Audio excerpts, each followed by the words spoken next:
All right, there's the music. That means it's time for Animal Talk. Some of the best doggone people on the planet. I'm Jamie Flanagan, and let's get to it. Today we're going to be sipping champagne and going to the movies, talking about just everything James Bond. And when you're talking about everything's James Bond, you got to go to the man who wrote the encyclopedia. Literally wrote the encyclopedia on it. Steve Rubin, welcome to Animal Talk.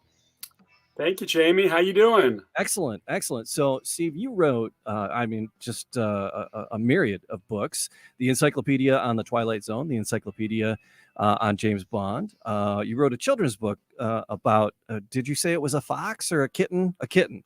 Yeah, well, it started out as a kitten and it became a cat. The cat who lived with Anne Frank, which is not made up from whole cloth. Anne Frank frequently in her diary writes about Mushi, who was the cat Peter brought in to the attic. In fact, Anne was very jealous because she had to leave her own cat Morchi back at the apartment when they went into hiding. So at first she didn't like that, but then she grew to love the cat, and the cat would often curl up with her while she was writing in her diary. And our book, called The Cat Who Lived with Anne Frank, is the story of the attic from the cat's point of view. Okay. So, and Anne Frank's childhood. And usually, before we get started and dive into all the books you wrote, and then I want to dig into some James Bond with you. Steve, tell me about your childhood. Tell you about my childhood. I was an only child. My dad was older. My dad was almost 50 when I was born. Mm. And I had a very delightful childhood. I grew up in the late 50s and early 60s when you would go out of your house and spend the day gone around the neighborhood hanging with your friends, and nobody cared about security. You could go anywhere. And we used to play with our little soldiers in the dirt. We'd play games. We'd go junk hunting. Those were the days when there was no television, no internet. I mean, there was television, but there was no internet, no video, no video games. I grew up across the street from a movie theater. I was only Oh, about 180 yards away from a major movie theater. So I'm basically a child of the movies. I love it. I love it. And it was that's what fostered your love of movies and TV and the Twilight Zone. What led you to writing the book about James Bond, the encyclopedia of James Bond's movies? Actually, I've written 6 books on James Bond. I've done Good 4 news. editions Okay. of of the James Bond movie encyclopedia. I've also done a behind the scenes history back in the day that was updated. Well, it goes back to my teens. My dad would come home from business trips and he would always bring paperbacks home, and he always tried to sell me on Westerns.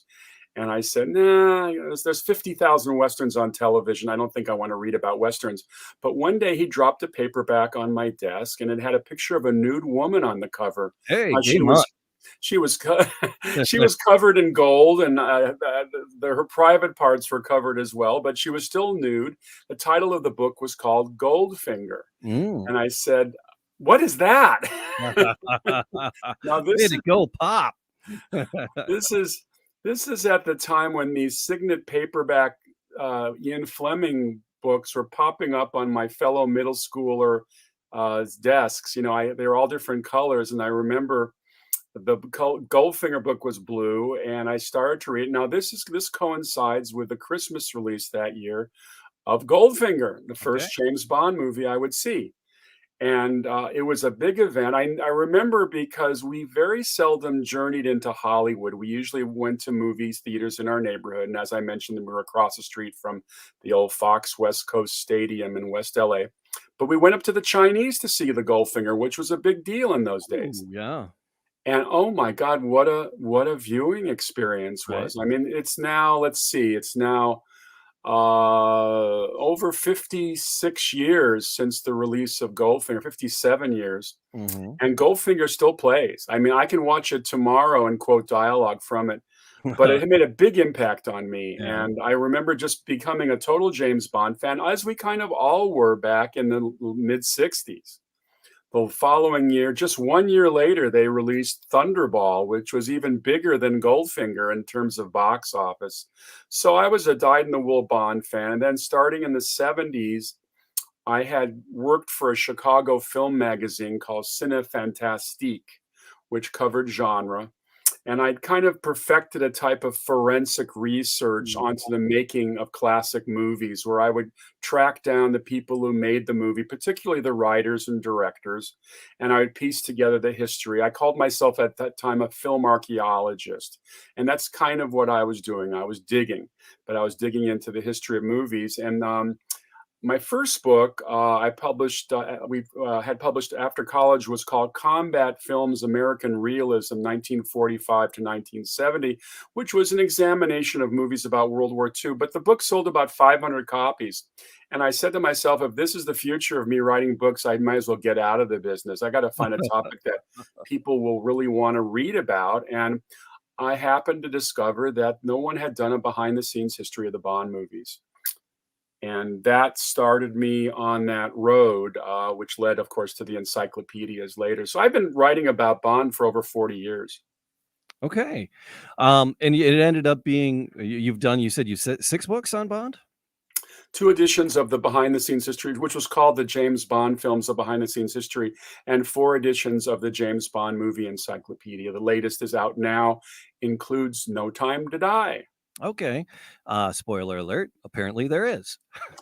At the end of the movie. Yes, I'm not going to say anything about No Time to Die, other than the fact that I loved it. I thought it was terrific. I haven't seen it yet. I'm like, Okay. I was because we set this interview up, and I'm like, all right, I'll do it.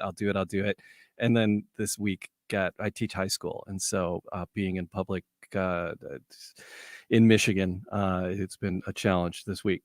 What subject do you teach? I'm an English teacher, but I do yearbook, newspaper, broadcast, speech class. Oh, fabulous. So yeah. Fabulous. So it's been a challenging week, but nonetheless, I didn't get around to watching it. But someone had told me that, spoiler alert, that Jimmy. Well, let's just say that Yeah. certain things happen that are a little surprising in this movie. But I've been a big fan of Daniel Craig since he came onto the role in 2006. So that was going to be my question. It's who is the best Bond, and who's the best and who's the worst?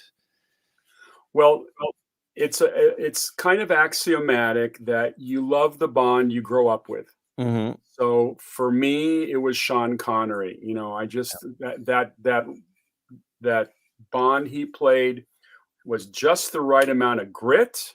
When Right. he hit you with a punch, you stayed down, Yeah. and then he could offer a little throwaway humor to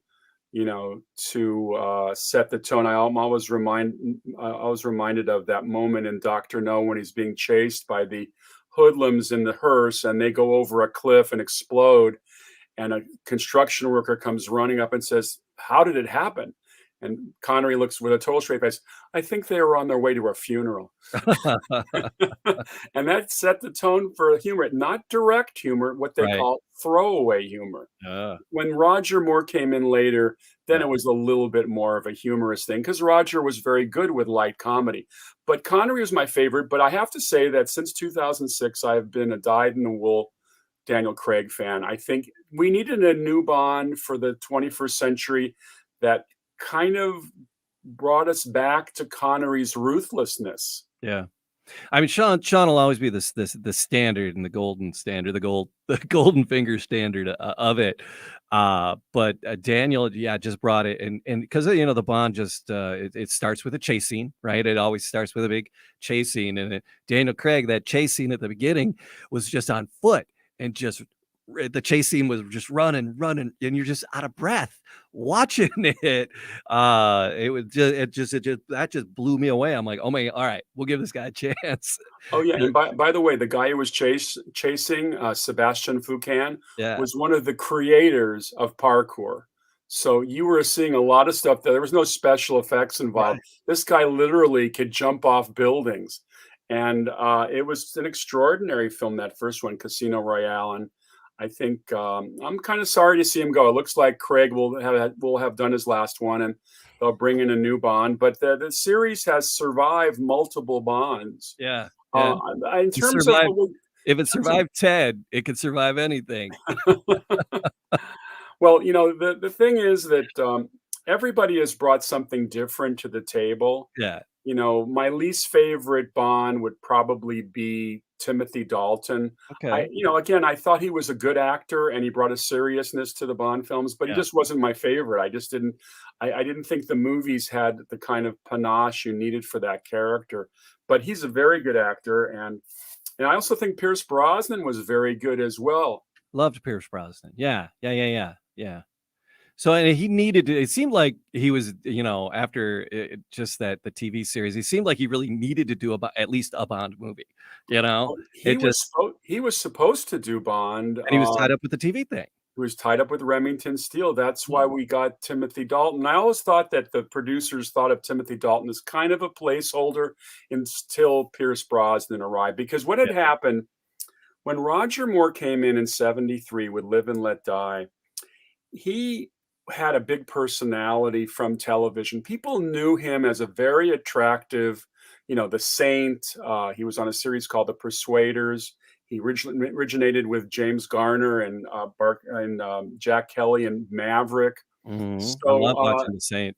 yeah, by the '70s, the Bond producers wanted to go for a new generation of Bond fans, and Roger delivered that in spades. I think if you look at the box office grosses as his films started to come out, particularly with The Spy Who Loved Me in '77 and Moonraker in '79, these were very big international hits, and they kind of coined the term tentpole.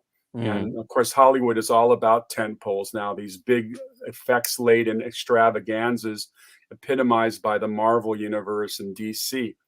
But Roger did a beautiful job of that and brought in new fans. And I think they liked his type of performance, which had some drama, but also had some lightness to it.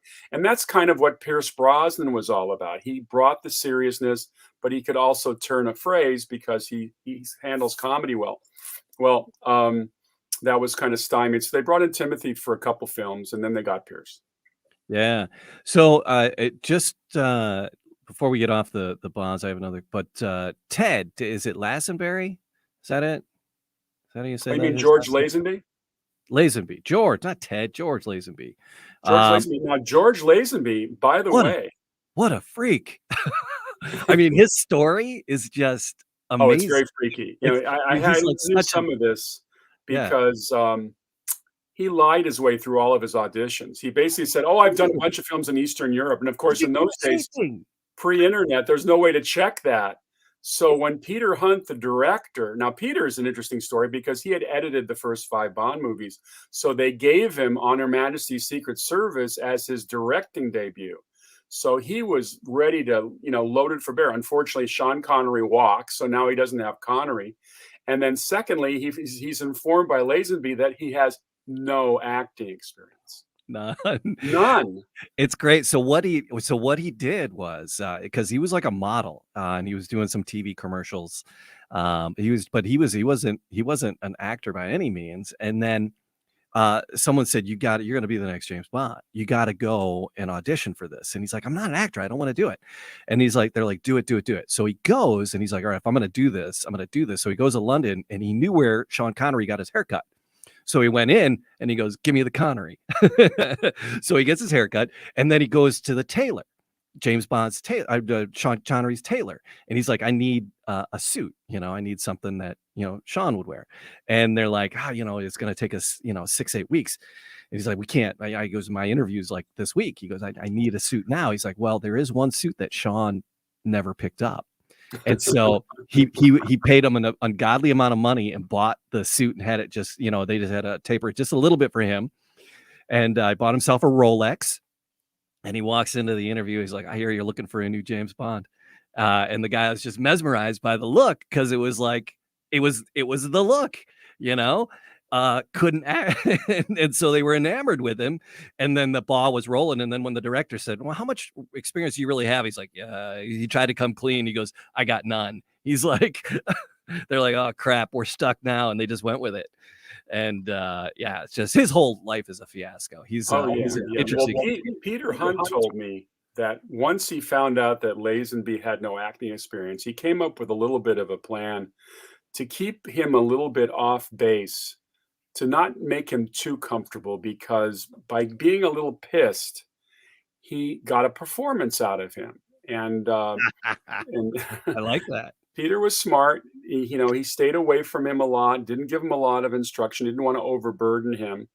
And what emerges is one of the most natural performances of any of the James Bond actors. He just Right. seemed very comfortable. There are a couple moments when he comes off a little wooden, but I Yeah. would say on a scale of 1 to 10, for that movie, I'd give George a 9. Yeah. Yeah, yeah. It's just, but just yeah, and that him as a person just is just so. It's just I love that story going in. He's such a freak. Oh yeah, well he's an Australian, and Yeah. he can handle himself in tense situations. Yeah. All right, so here's my question about James Bond's the movies. Actors aside, the directors aside, what's your favorite James Bond storyline? What's your favorite story? Which of the storylines is your favorite? Well, I have two favorite movies because I'm always asked that. The first one I saw, of course, Goldfinger still for me plays, all these years later. And then the first Daniel Craig Casino Royale are right number one and number two, or maybe one and one tied. And then From Russia with Love's story, probably for my money, is the best story Okay. because it's just a great plot. The way they determine how they're going to murder James Bond is just brilliant, and steal this decoding device. So that's definitely. And if you watch From Russia with Love today, it just plays. I mean, it plays that battle between him and Robert Shaw on the Orient Express when they get into this fist fight in the train compartment to the death is extraordinary. Love it. Yeah, I'm right with you on all of those picks. I'm right with. I need to see this new one to be able to throw it into my voting booth. But The closest I've seen to the ferocity of that train compartment fight in From Russia with Love yeah, was the sword fight in Pierce's last movie, Die Another Day. He goes to that English club and he confronts Gustav Graves, who's this billionaire, and they have a sword fight. At first, it's a very nice little, two touches, and then Graves, who has a ferocious temper, decides they're going to do it for real and grabs two real swords, and they proceed to just trash this exclusive London fencing club. And what a scene that is. I have to say it's one of my favorite scenes in the whole series. Die Another Day gets a little disparaged because at one point James Bond's driving an invisible car, which is a little much for a James Bond movie. And but this scene was just great. All right. So, James Bond is like the Man Cave Happy Hour is one of the podcasts that we do, and it's all about spirits. And James is known for his martinis, and then the Seagrams. Was it Seagrams in? No, not Seagrams. Yeah, Seagrams. Talking about champagne. But is it champagne? What's his drink? Is it champagne or is it the martini? It's a vodka martini, shaken, not stirred. Right. What kind of vodka? I'm not sure, but I think he likes Russian vodka. But he also likes champagne, and he's always ordering a bottle of Bollinger or the Blanc de Blanc or whatever. So what does he drink more of? Does he drink more champagne or does he drink more martinis? What's come up more in the movie? I would say the martini is his chosen drink. Yeah. But he's always ordering champagne. I don't know if he orders it in every movie. It's so funny in Casino Royale when he's losing and in the Texas Hold'em tournament, and he's lost all of his money, and the bartender comes up, "Do you want that martini shaken or stirred?" He says, "Do I look like I give a damn?" And it's a great little moment for Daniel. Yes, I love that. But I actually tried a martini once. I have to say that I am not a heavy drinker or just a drinker per se. I tend to go for pina coladas and margaritas, and I'm not. My wife says I'm a wussy drinker, so all right, I admit it. But I had to pose with a martini once for the cover of the L.A. Times, and I took a sip of that thing. I said, "What is that?" Yeah. Um, I don't like the olive. I'm not an olive guy. You're not an olive guy? I No, I don't understand why people eat olives. I no, look I at don't. them like poison. Oh, it's horrible. Yeah, and so it's the olive juice in there, and it's like, why'd you ruin perfectly good vodka by by dumping that in there? The vodka and the vermouth, okay, I'm Sounds down. like you'd prefer to put a cherry in your, martini. I am, yeah, that's it. It's I'm a little bit more on a Cosmo kind of guy. I'm a girl drink drunk, pretty much. Throw an umbrella in it, and I'm pretty happy. You So, and me both. Let's go out for a couple of, Kahlua and creams. well, I brought champagne Oh, because very good, very just good. for the James Bond champagne, because he does do the Bollinger quite a bit And in the the movies. whatchamacallit, Dom Perignon. Yes. So it seems as though to me, in the movies, if he's having a martini, things are about to go down, and if he's physically with fisticuffs, violence, and if he's having champagne, things are about to go down too. But there's usually a lady involved, so that's kind of what I've noticed as far as the cocktails with James. In the encyclopedia, what are people going to find in the encyclopedia? Why does someone need the encyclopedia of James Bond movies? It's fun. It's fun. First of all, I packed the book with 400 photos, so there's lots of things to feast your eye on. A lot of women in there, a lot of good-looking guys. There's I got remember I was talking about those Signet paperbacks I found on my middle school friends' desks. I Yeah, was able to get the rights to reproduce those covers. nice. I've got some beautiful artwork by Jeff Marshall and Brian May, who did evocative posters that no one's ever seen before. Mm. Um, they've never been published. Lots of color for my first book with color, and the book turned out really nice. I'm very proud of it. Excellent. So, I mean, it's like it's a great companion while is this something you want to have handy while you're watching the movie? Is it something to peruse on the coffee table just while you're enjoying your martinis? It's one of those books where you can open it up when you're watching the movie. I have what I call the setups for all the films. I don't give away Okay. spoilers, so if you haven't seen a film, I'm not going to spoil it for you. All right. But I have every actor, every location, every gadget, every character name, biographies for over 500 people. I mean, the Bond movies have been going on now for almost 60 years, so there's a wealth of information, a lot of behind the scenes trivia, things you might not know. So I pack it with information, and it's not a book you have to read cover to cover. You can just drop in and just, like, for instance, I'll pick up a copy of it right now, and I'll flash real quickly to page 206, and there we have George Lazenby. We just started talking about George. George, There that's he is. And then just before crazy. George Lazenby, I have a reference to the Lawrence of Arabia theme, Oh, which is prevalent in the movie The Spy Who Loved Me. In the yeah. Roger Moore films, they were always trying to be cute by adding themes. I mean, in Moonraker, he's tapping on the keypad, and it's the key tone from Close Encounters of the Third Kind, that kind of stuff.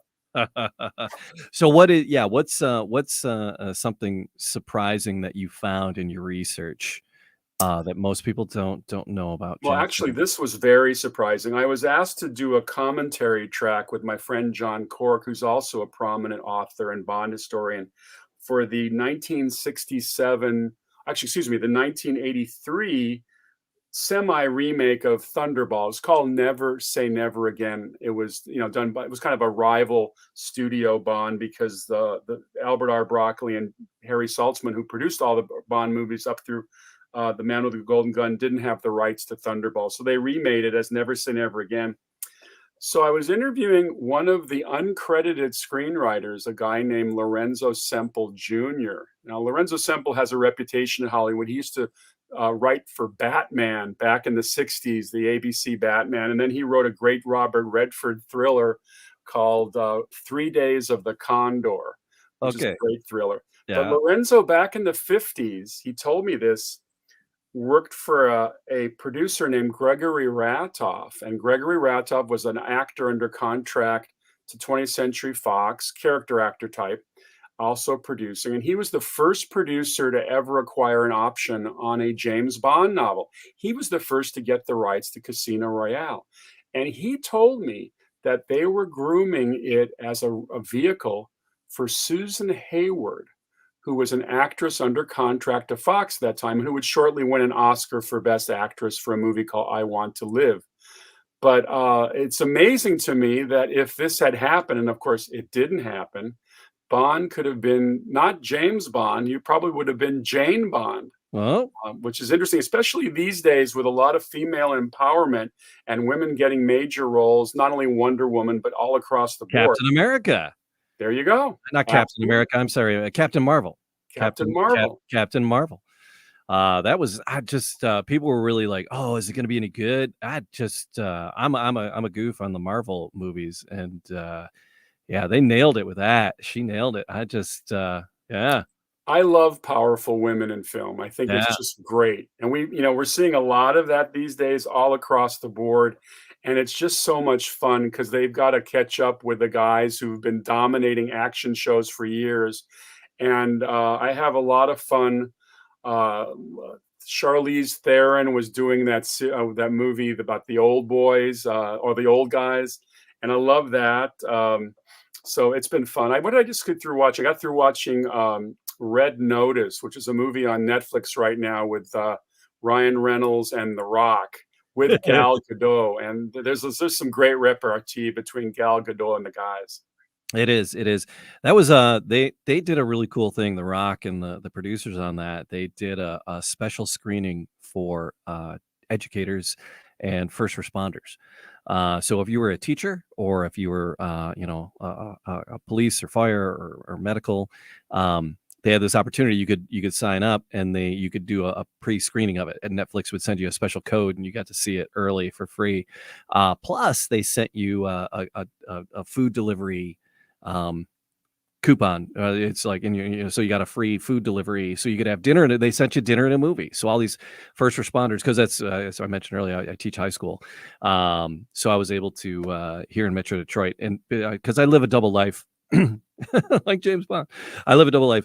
So I'm a teacher, and then I do radio and stuff. And so through all my radio connections, I know all these the PR people and the movie people. I'll be going to see West Side Story later tonight, and the PR people said, "Hey, can you forward this to teachers?" And it doesn't have to be teachers in your building.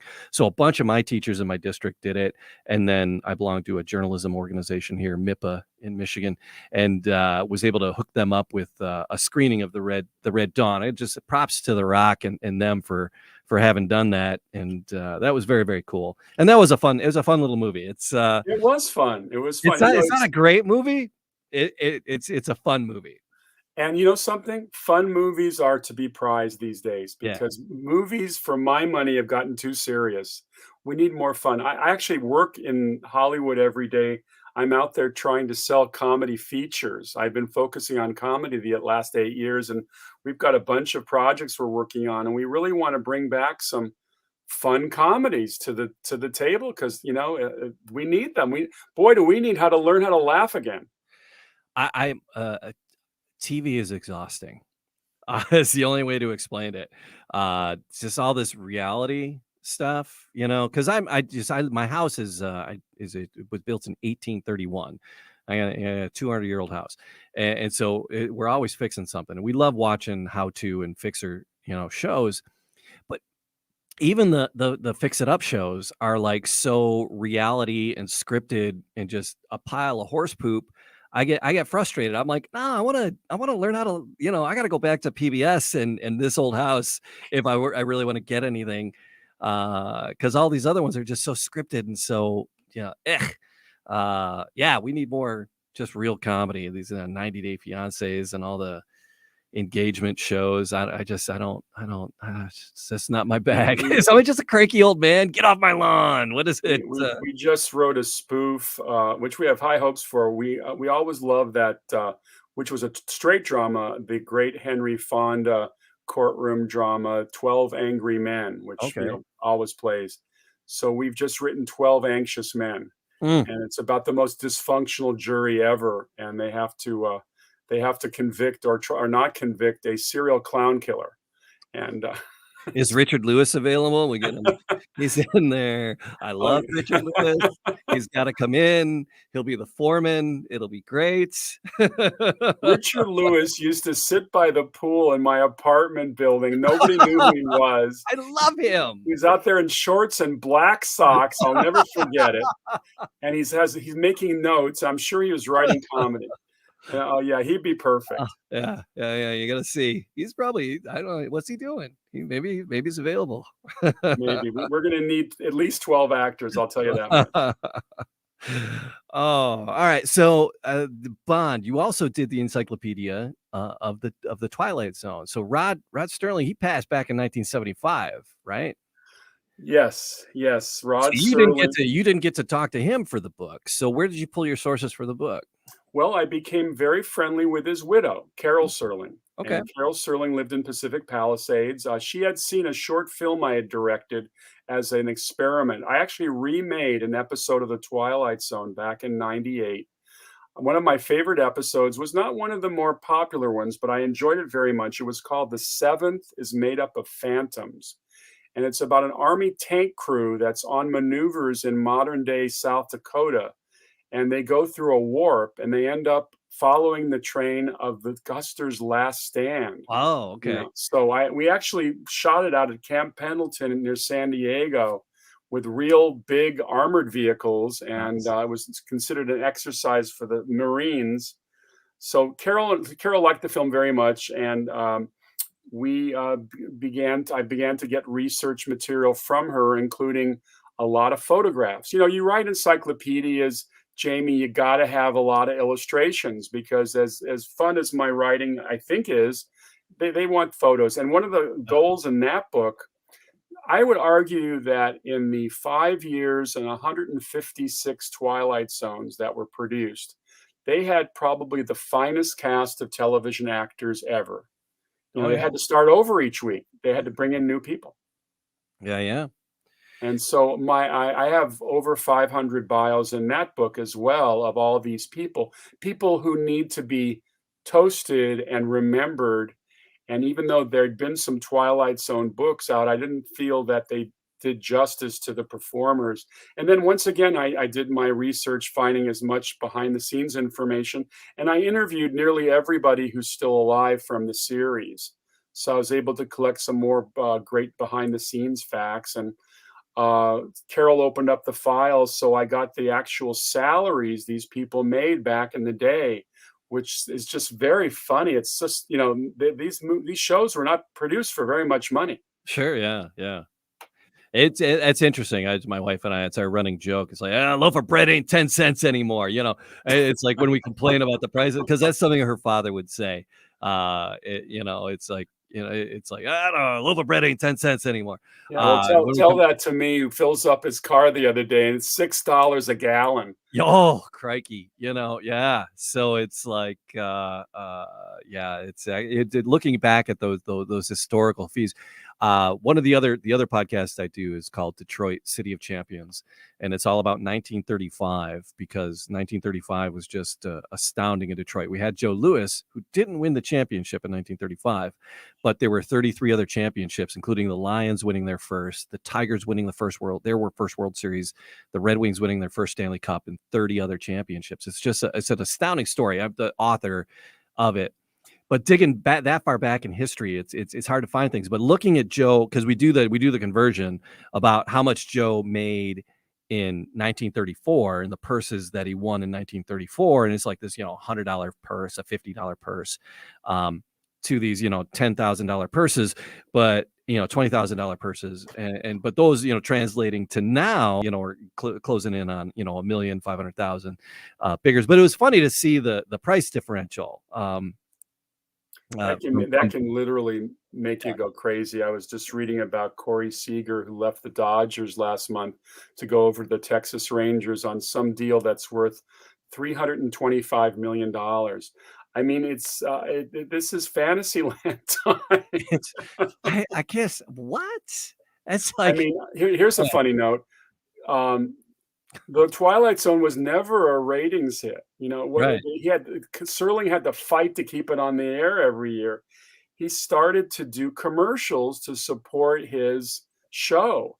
Wow. And I have all the figures, you know, Rod Serling, who arguably is the most famous writer in American history in terms of knowing who that is. I mean, yes, Ernest Hemingway and F. Scott Fitzgerald are probably well known, but to the average person in media, Serling has a much bigger reputation. Right. He was making $90 per commercial, $90. And he had kind of I don't know if I would say that he was fatalistic because he was a lot of fun.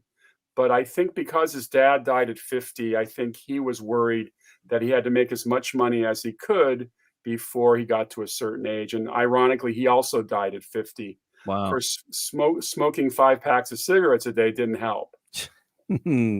Probably not. Probably not. So, all right. Do So, you have how a many favorite? Twilight? What? Oh, go ahead. I'm sorry. No, no. I mean, how many Twilight? Is it just the Encyclopedia, or did you have other representations or other editions about the Twilight Zone? No, it's the one, and I only focus on the original. I mean, Okay. the Twilight Zone has been, revived 3 times, and I Yeah. just don't consider that part of the classic, Twilight Zone series. For my money, whenever you make a Twilight Zone in color, Mm, you lose about 50% of the atmosphere. right. And, those shows, and we see them in the marathons. We just had one at Thanksgiving, there'll be one at New Year's. Those shows still play after all these years, and Those. those of your listeners and viewers who don't own the complete set in Blu-ray, I highly recommend it because those things are as crisp as the day they were made. The stories, the scripts on those original ones, they're just Well, they're timeless. they rival anything that you'll encounter today. And No, they absolutely. surpass most things. They surpass pretty much everything on TV right now. In my opinion, it's The just first time I ever saw an episode of The Twilight Zone, it scared the hell out of me. I Mhm. was probably 8. I wandered into the living room. My parents were watching an episode called The Silence. And basically, it's the story of this very posh club where one of the older members does not like the fact that one of the younger members can't stop talking. He just becomes nauseatingly obnoxious. So he makes a bet with the guy that he cannot talk for a whole year. They're going to put him in a glass booth in the or a glass apartment in the basement and monitor 24/7 if he speaks. And he offers him $500,000 if he makes it through the year. Well, I looked at this thing. The idea of not having to speak for a year was so frightening to me. I ran out of the room, and I never watched The Twilight Zone until they started appearing in reruns. Wow. So what's your top 1 or 2 episodes or scenes? There's so many. I Yeah. mean, Yeah, yeah. you can't not mention favorites without mentioning Burgess Meredith as the bookish bank clerk who goes into the bank vault every day at noon so he can read in peace, and that's when the world ends, and he finds himself to be the only man in New York City with a mountain of books to read, and then, of course, something happens, and I'm not gonna spoil it, but we know it. It's called Time Enough at Last. Most of everybody knows that episode. I Mhm. also like William Shatner on the airplane looking out his window, and he sees that gremlin on the wing ripping up the cowling on the engine. That's called Nightmare at 20,000 feet. And then one of the more wistful episodes is called A Stop at Willoughby, which is about about an insurance executive who takes the train back to Westport, Connecticut every night, and he starts to see this idyllic community in sunshine. Looks like a summer day when in reality it's the middle of winter and there's snow outside. But he has this one stop at his ship at his on his trek every day, and I love that episode. Serling was interested in nostalgia because talk about your childhood. He loved growing up in Binghamton, New York, and playing on the carousel and little small town life where everybody knew your name. And the community of Binghamton was like a giant Cheers episode. And I think that when he started to write his stories, he thought about what it's like to go back to an idyllic, because he was working in Hollywood, and Hollywood, even back in the 50s and 60s, was, crazy. Yeah. It's one of my favorite episodes. I'm not sure if it's the bank vault one where the quarter stands on edge and time Oh, sure, stops, right? sure. Right. He threw the quarter at the newspaper stand, and the quarter stood on edge, And and now time. you can hear everybody speaking. He suddenly becomes a telepath. Yeah, I was just I dug the heck out of that one. I think that Yeah, was Dick York, who later went on to become yeah, Darren Stevens yeah. opposite Elizabeth in Bewitched. So many people were on that show. Were one of the Howards? Was he the Wish It to the Cornfield kid? Uh, Yeah, no, that's actually Billy Mooney. oh, Billy. Billy Okay, Mooney from Lost in Space. all Yeah, right, all right. Ron Howard actually is in an. Ron Howard has a tiny little part in an episode of another one of the Wistful episodes, kind of a companion to A Stop at Willoughby. It's called Walking Distance, Okay, and it's Gig Young plays another burnt out advertising executive who goes back home and goes through time and ends up seeing himself as a kid. And one of the kids across the street is Ron Howard. But Bill Mumy was in 3 episodes of The Twilight Zone. that Wish of the Cornfield. That's like so many of those things are part of become. I mean, just the phrase Twilight Zone itself is part of the American vernacular. And then just whenever I'm angry, it's just I'm like, just wish it to the cornfield. Just so many of those phrases, so many of those ideas just become part of the American fabric. And those shows are so important, Bond and the Twilight Zone, even more so with that.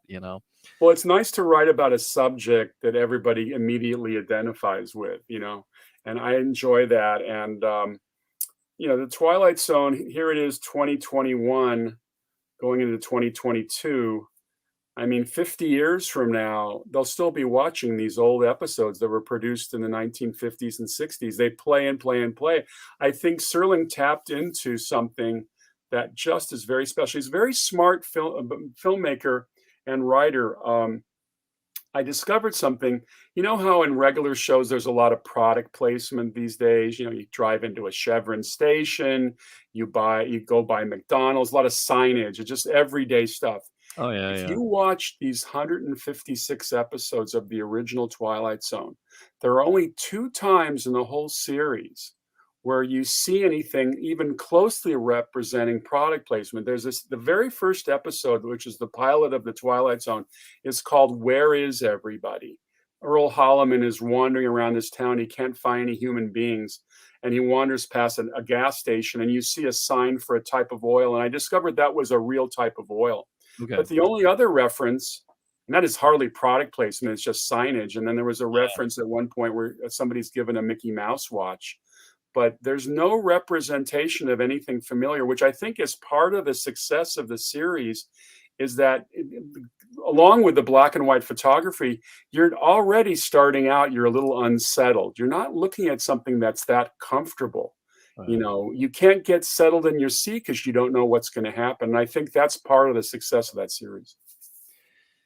So where can people do you have a website people can keep up with as new editions come out? Is it just Amazon and your online booksellers, or do you have a website? How can people Well, I find have you? a strong Facebook presence right now. I do Okay. a weekly classic film review on a site called Steve Rubin's Saturday Night at the Movies. Yeah, you just launched a podcast. Is it video? Is it audio? Is it both? Right now, we're starting out as audio, Okay. and hopefully eventually to get to video. But the Steve You Rubin got a Saturday, face made for audio for sure. I'm sorry. I said you have a face made for audio for sure. I'm messing with you, dude. You're a handsome chap. I'm sorry. I'm just messing with you. So That's yeah, some no. So I'll champagne have the shaking. podcast, and then I also have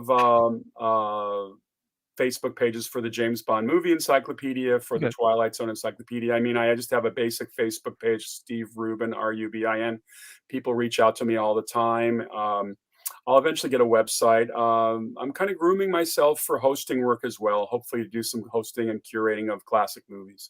Yeah, awesome, dude. I really appreciate you hanging out. Oh, and your cousin, right? Your cousin is John Provost from the Lassie series. My We had cousin through marriage, little okay, blonde Timmy from yeah. from Lassie, yes, his We've had him sister. on the show before. We've had him Oh on yeah, the he's show. great. His sister Yeah. married my first cousin, so we're family. And he's a really nice guy, and he's Yeah. married to a terrific woman who knows all of the classic film actors. I always bump into them I in thought you were Hollywood. gonna say all your family secrets. I thought. Oh, but, Steve, I appreciate taking the time, hanging out, and, yeah, so, well, Oh, just, yeah. Anything else we didn't cover? no, absolutely, you did a good job, and Alright.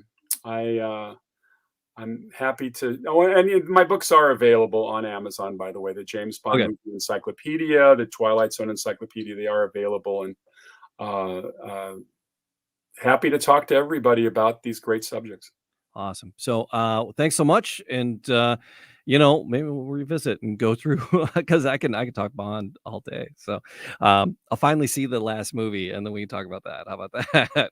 Fair enough. Absolutely. Consider me a regular, Jamie. Thank you. All right, appreciate it. We'll talk to you soon. Talk to you soon. All right, bye.